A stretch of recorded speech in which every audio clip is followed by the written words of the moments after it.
So let's take a look at the gospel today.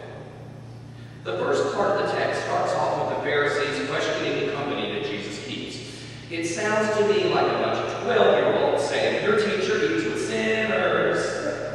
Kind of that verbal equivalent of name calling. "You sinner, tax collector, eater, wicker, you." That's in Webster's, by the way. To which a very pithy Jesus retorts, "Those who are well don't need a doctor." In other words, you can hang out with the righteous, the just, the good-looking, the wealthy, the protege wearing, if you want to. But as for me, I'm sticking to where the dirty work is. And that's exactly what the Pharisees thought of Jesus and his crew. Because if you hang out with sinners, you're not good enough, you're not clean enough, you're a dirty sinner too. Jesus never tried to deny it, never tried to change their opinion. He was clear on his mission. I am here to heal those who are sick. I am here to minister to those who need tending. I am here to direct those who need direction. I am here to welcome those who are marginalized. And we have an excellent example of that in the next part of the text. Jesus was hanging out with sinners when, and you know this is my favorite word in the New Testament, suddenly he was approached by a leader of the synagogue. The man says to Jesus, my daughter has died. But if you come and lay your hands on her, she will live. Jesus says, okay. So here we have this man of privilege, this Jewish leader, coming to Jesus on behalf of his daughter. And Jesus agrees to go and touch this dead girl. Understand the significant aspect here. This father, this household head, this person of status, by claiming and naming that girl child as his daughter, he gives this girl status by proxy. Also of significance here is that this man's daughter was dead and therefore unclean. And if Jesus agreed to touch her, he became unclean too. But notice it didn't matter to him. As the text continues, we find Jesus on the way to the result. As he journeys, some unnamed woman who's been bleeding for 12 years approaches Jesus and touches the fringe of his clothing. Jesus turns and looks at this unclean woman, this woman who, because she is unclean and has touched Jesus, has rendered him unclean. This woman who, by being unclean for 12 years, is undoubtedly has no husband, no sons, and no status.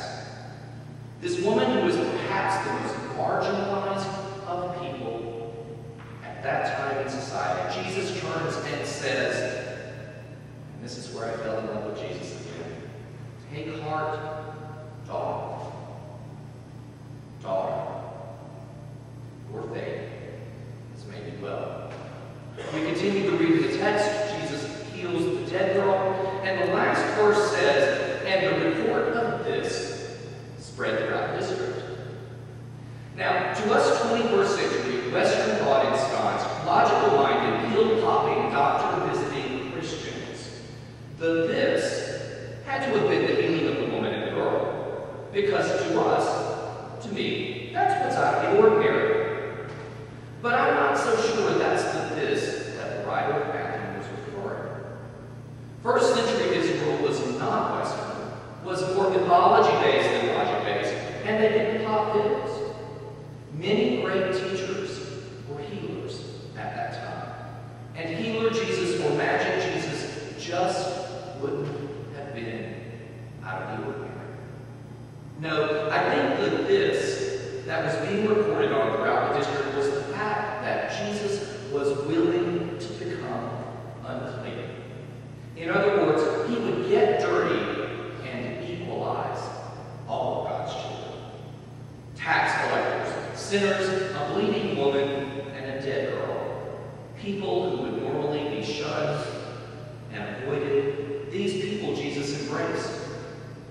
Not only did he embrace them, but with one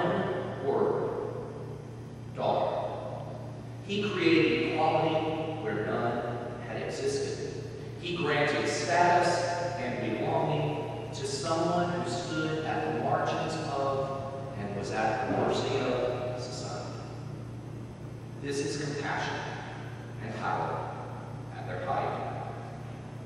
So that's a great first century story, but what does it mean to a 21st century person? Even as progressives, we are progressive Christians, so we lay claim to Christ. Yes, I am progressive and liberal in my thought, but those are adjectives that describe a more important noun: Christian. So as a Christian, I look to Jesus as exemplar. In Matthew's Gospel, Jesus was willing to act counter to the prevailing law, to speak and act in ways that equalize and gave status to those on the margins. He was willing to look with compassion at the most marginalized members of society and call them daughters. It's kind of like how old Doc Richardson took off his wingtips and sat down up front with the family at the First Downtown Church of the Upright. You have heard me say this before, and I must reiterate how I feel strongly we are to be Jesus to someone who needs a little Jesus today. And today's text provides a little insight into the kind of Jesus I can be. Now, I'd love to stand here and tell you honestly that I did not want to be like Magic Jesus. But I am compelled to tell the truth, and the truth is my ego becomes almost intoxicated at the thought of being able to touch people and become a conduit for God's physical healing power. No TV necessary. And lest you think I'm poking fun, I do believe in the gift of healing. But if that's one of my gifts, it's latent. No, the Jesus that I am more likely able to be is not Magic Jesus, but it's Dirty Jesus. As a gay man in a straight world, I know what it's like to feel like I'm not part of the club sometimes. As a white man who attended a predominantly African-American seminary, I got a glimpse of what it's like to feel like I'm on the outside, looking in. However, the facts are